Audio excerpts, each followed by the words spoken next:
Olá, seja muito bem-vindo, muito bem-vinda. Eu sou o Leonardo Santos, aqui no nosso canal Valores e Negócios, junto com o meu inoxidável amigo, Dr. Jonadab.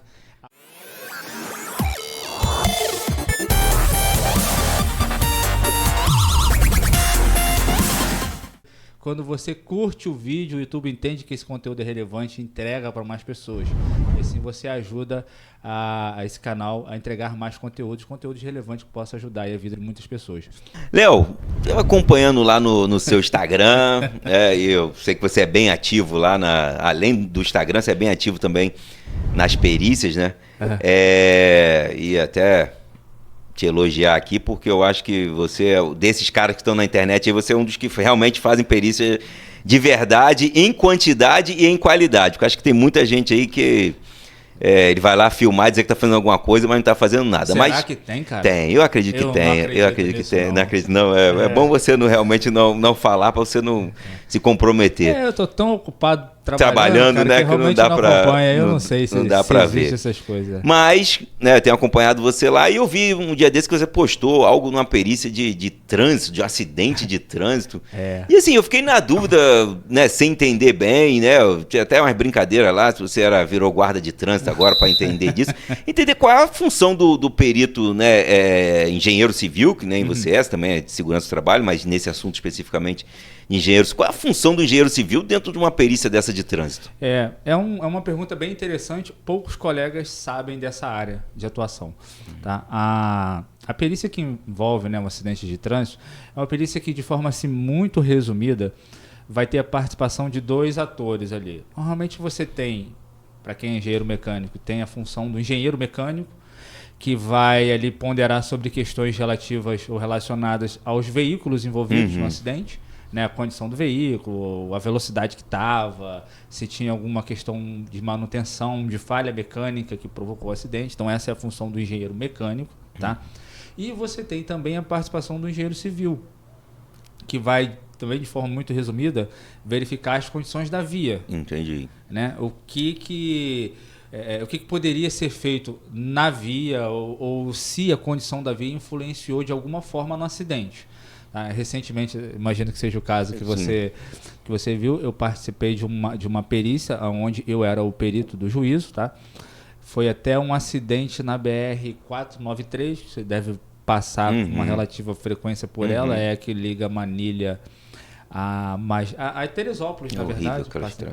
Então, é horrível, você deve ter visto as obras ao longo dela. Isso aí. Né? Então, o que acontece? Obras inacabadas, né? Que eles deixam tudo largado lá no meio. E aí vem os acidentes. Os pontos negativos dessa perícia, né? De quem eram as partes, só para eu entender. Vai chegar lá, mas falo agora, não tem problema. Não tem problema. Normalmente, nessas perícias, o que se busca, né? Os familiares da pessoa... Foi uma vítima fatal? Foi um acidente fatal? Um acidente de vítima fatal. Tá? Normalmente, os familiares entram com uma ação... pedindo a indenização pela perda ali do ente querido e tal. Então, normalmente são ações que tem mais de um autor. Normalmente tem os filhos, o pai, a mãe, a esposa, irmãos. Tá? Normalmente são ações com 5, com 6 autores. Tá? Não é atores, é autores. E os réus? Os réus são aqueles que você está buscando a responsabilidade. Sim. Né? Então, o réu normalmente é a seguradora, se tiver uma transportadora, é a transportadora, é a concessionária que administra a via. Nesse caso, a concessionária estava no polo passivo? Nesse caso, a via não... Hoje tem concessão. Hoje, mas na época não tinha. Na época não tinha. Então, quando não tem... O governo também não estava no... Normalmente vai a União e ou DENIT. Mas nesse caso, tinha algum órgão... Tava só a União. A União estava no polo passivo. A União estava no polo passivo. Então você tem o autor, que são os familiares. No polo passivo você tem a empresa de transporte, a transportadora, a seguradora, a União ou a concessionária que administra a via, ou todas essas. Mas nesse caso específico, os autores já propuseram a demanda contra a União ou alguns desses réus chamaram a União? Essa pergunta é boa. É boa assim. Na função técnica não vai ser muito relevante, porque a função do perito é ir lá responder os objetivos da perícia e ir embora, né? Sim. Mas é importante a gente saber a discussão num todo.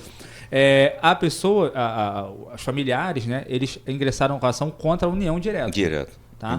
Já participei de ações onde os autores ingressavam com ação direto contra a concessionária e a transportadora. Normalmente vai União e transportadora ou concessionária e transportadora. Então, na realidade, nesse caso específico, eles queriam responsabilizar já a União pela manutenção da via inadequada que estava lá. Entendi. E aí o que acontece? Quando você tem ou uma concessionária ou uma transportadora, normalmente essas empresas têm seguro. Sim. E aí tem um termo jurídico que você vai saber. Denunciação da lide. Isso aí, denunciação da lide. Eles chamam a seguradora. Né? E a seguradora ela faz tudo para não pagar. Para não pagar. Para não pagar. Embora em que pese o acidente, as vítimas e tal, é um tipo de perícia que normalmente não tem muita discussão em relação aos honorários do perito. É incrível, vai ser estranho para alguns ouvirem, porque é estranho também. Porque a seguradora normalmente ela quer pagar a perícia porque ela quer provar que ela não tem responsabilidade. É isso aí. São ações que normalmente eu não tenho, tá? De repente, não sei se tem algum colega que seja muito atuante também para falar o contrário, mas normalmente eu não tenho muito problema para discutir honorários, que normalmente a seguradora quer pagar e ela quer resolver e ela quer dizer que ela não tem culpa. Né? Porque o objetivo é justamente verificar as condições da via. E as condições da via, nesse caso da 493, né, você passa por lá com uma relativa frequência, sei que você tem fazendas, sítios, grandes propriedades, cabeça de gado lá. Né? Então, você acaba passando pela rodovia, sabe que lá a gente teve nós tivemos muitas obras, né? E o traçado novo, ele em vários trechos se confunde com o traçado antigo. Né? E o objetivo da perícia foi justamente esse, verificar as condições da via, sobretudo se houve confusão nos traçados. E foi exatamente essa a conclusão da perícia, porque num determinado trecho da rodovia, o traçado antigo você seguia reto e o traçado novo tinha que fazer uma curva direita. Tá? E aí o motorista do caminhão, ele não viu essa curva direita, se confundiu com o traçado antigo que ainda estava na via. Até tem bastante. Era uma transportadora ou era uma transportadora? E aí, ao invés de virar direita, ele seguiu reto. No que ele seguiu reto, o carro que estava também no lugar errado, na hora errada, porque ele entrou num lugar que não era para ele entrar, numa via que estava interditada, ele não poderia ter acesso àquela via interditada, eles bateram de frente. Caramba. Mas assim, é uma discussão agora, trazendo um pouco mais para o lado jurídico, é uma discussão que, na verdade, o autor e o réu eram vítimas, então, dessa situação. Sim. Vamos chamar assim de culpa, a gente chama no direito de culpa concorrente. Sim. Entendeu? Cada um agiu de forma culposa, mas não por causa deles, mas por causa da manutenção da via. Exatamente. Então, a responsabilidade final aí é da União, no caso eu não sou do direito, não sou juiz, mas eu já vi os juízes seguindo essa linha. Os dois, tanto que até o boletim de acidente de trânsito emitido pela autoridade policial... A vítima eram os dois. Ele fala que o motorista foi levado ao erro. Os motoristas o próprio... legal. Foram levados... O próprio boletim já fez... Pelo traçado da via. E aí, lógico, trazendo para a técnica de engenharia, né, você não pode só afirmar, porque se você só afirmar isso, não precisava de perito, já está claro. Já tá claro. Tem fotos no processo do traçado indo para a direita e seguindo em frente.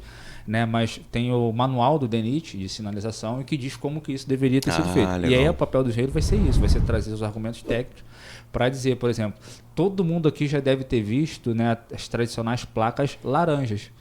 Né, que quem já tem habilitação, isso tem no curso de habilitação, que são de formação de condutores, né, são as placas que indicam obras, que tem obra à frente e tal, que sinalizam desvios. Então você tem que trazer todo esse recurso técnico para dizer como deveria ter sido feito, ou como minimamente precisava estar sinalizado. O manual, inclusive, diz que onde houver conflito de sinalizações, que sempre assim, a sinalização definitiva, que vai ser a sinalização inicial, que vai ser substituída, ela tem que ser totalmente removida para ser feita uma sinalização provisória, e quando acabar a provisória tem que tirar totalmente a provisória para botar a nova definitiva. Justamente para quê? Para não ter o conflito. Então você traz esses argumentos técnicos para dizer que está mal sinalizado. Só mal sinalizado, qualquer um que passa já sabe que está. Não, com certeza, com certeza. E ali deixavam aquelas divisórias de concreto ali largada no meio do caminho, que era impressionante, muito perigoso ali. Ainda, acho que agora com a concessão melhorou. Está um mas pouco antes, melhor, até o trecho do acidente colocaram umas proteções, isso. apagaram a sinalização, quer dizer, infelizmente precisamos perder uma vida para poder fazer não, a coisa. E ali não foi uma só não, foram várias, né? Mas eu fiquei curioso para saber o resultado final aí, depois se puder passar para a gente como é que foi a sentença, vídeo, que eu queria entender, eu acho que foi a União aí a responsável, né, final dessa história, e a seguradora vai querer se livrar do problema. Pela experiência, eu acredito que realmente a União deva ser responsabilizada. Né? acha que a seguradora vai conseguir tirar o dela? É isso, porque se não teve, foi uma questão do problema da sinalização, o caminhão também não teve culpa, né? Então, infelizmente, os dois foram levados ao erro aí por causa da sinalização da União, né? E pra gente encerrar, eu vou deixar uma pergunta pro próximo vídeo. Ainda falando sobre perícia judicial. Né? A gente tem o caso aí das franqueadoras. Tá? A gente sabe que a franqueadora é uma marca, tipo, vamos pensar na famosa McDonald's, Starbucks, Rei do Mate, sei lá. A gente tem as questões de impedimento e suspeição. Sim. Né? Como é que fica a questão da atuação do perito, né? Uma vez que cada franqueado tem um CNPJ. Se eu atuei para um franqueado no momento, eu posso atuar para outro como perito, sendo que aqui eu já atuei como assistente? Sim. Atuar para outro, você diz, atuar para outro como perito do juízo, né? Juízo. Será que se aplica nesse caso as hipóteses de impedimento e suspeição? Vamos discutir isso no próximo vídeo.